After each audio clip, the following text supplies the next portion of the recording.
జగన్ మంచి చేశాడు కాబట్టి చంద్రబాబు మరింత చేస్తాడని ప్రజలు నమ్మారని, కానీ నిత్యం అబద్ధాలతోనే ఇప్పుడు ఆయన నెట్టుకొస్తున్నారని జగన్ అన్నారు.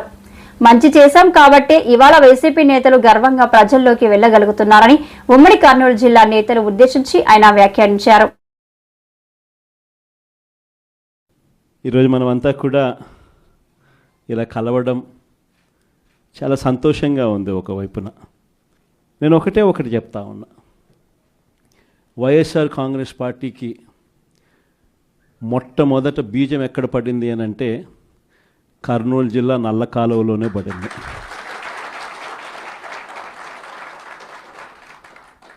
ఆ రోజు కూడా కేవలం ఒక మాట ఇచ్చినాం. ఆ మాట కోసం ఎందాకైనా కూడా పోయిన పరిస్థితుల మధ్య వైఎస్ఆర్ కాంగ్రెస్ పార్టీ ఆవిర్భవించడం, వైఎస్ఆర్ కాంగ్రెస్ పార్టీ ఈరోజు ఒక బలమైన పార్టీగా ఈరోజు రాష్ట్ర చరిత్రలో ఉండడం, దానికి బీజం కర్నూలు నుంచే పడింది. ఆ రోజు నుంచి నాతోనే అడుగులు వేశారు చాలామంది.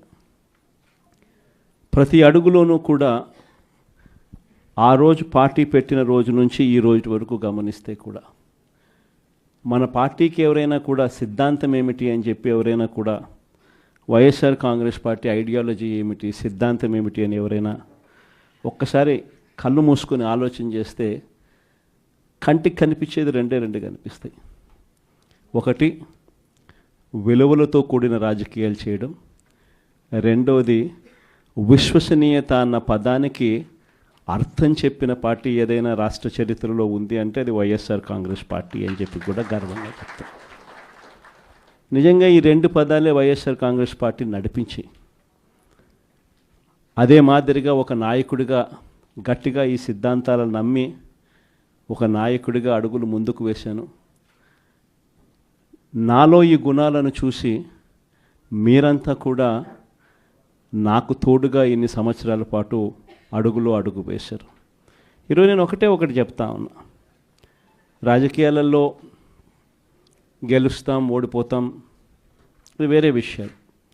కానీ ఈ రోజుకి కూడా ఖచ్చితంగా ఒకటైతే చెప్తాను, వైఎస్ఆర్ కాంగ్రెస్ పార్టీకి సంబంధించిన ఏ నాయకుడైనా కూడా, ఏ జెడ్పీటీసీ అయినా, ఏ ఎంపీటీసీ అయినా, ఏ సర్పంచ్ అయినా, ఏ వార్డు మెంబర్ అయినా, ఏ కార్యకర్త అయినా కూడా, జిల్లా స్థాయి నుంచి గ్రామ స్థాయి వరకు ఏ నాయకుడైనా, ఏ కార్యకర్త అయినా కూడా గర్వంగా కాలర్ ఎగరేసుకొని ఏ ఇంటికైనా వెళ్ళి ఆ ఇంట్లో చిక్కటి చిరునవ్వుల మధ్య వాళ్ళ ఆశీస్సులు తీసుకునే కెపాసిటీ, వాళ్ళ ఆశీస్సులు తీసుకునే పరిస్థితి ఏ నాయకుడికైనా ఉంది అని అంటే అది ఒక్క వైఎస్ఆర్ కాంగ్రెస్ పార్టీ నాయకులకు మాత్రమే ఉందని గర్వంగా చెప్పగలను.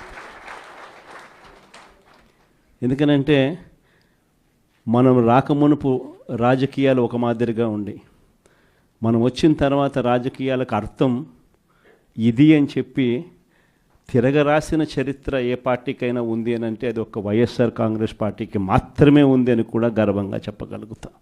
మనమంతా ప్రజల తరపున వాళ్లకు తోడుగా నిలబడాల్సిన సమయం వచ్చింది.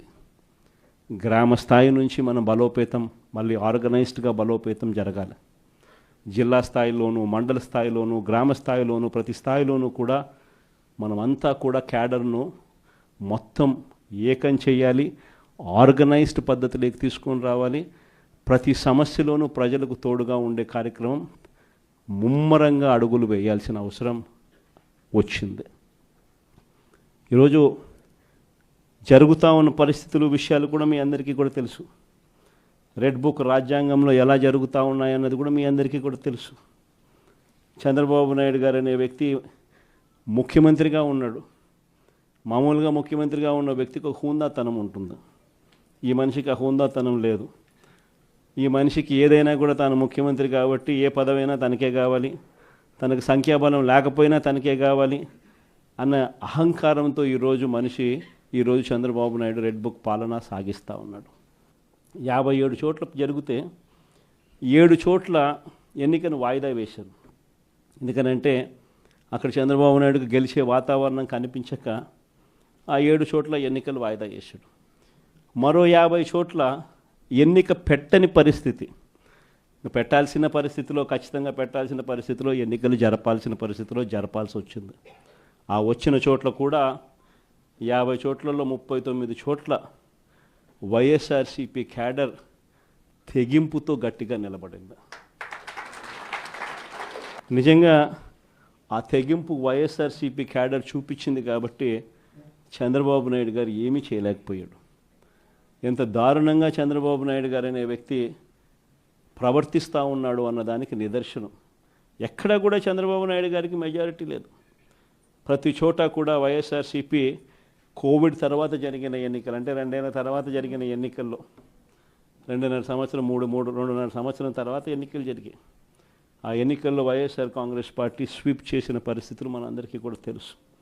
ఎక్కడా కూడా చంద్రబాబు నాయుడుకు బలం లేదు.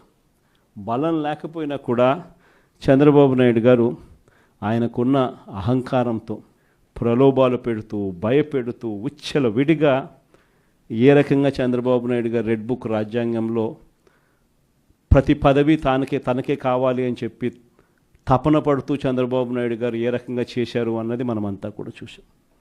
ఎందుకు చంద్రబాబు నాయుడు గారు ఇవన్నీ చేస్తూ ఉన్నారు అన్నదానికి ఒక్కొక్కసారి నాకు అర్థం కాల.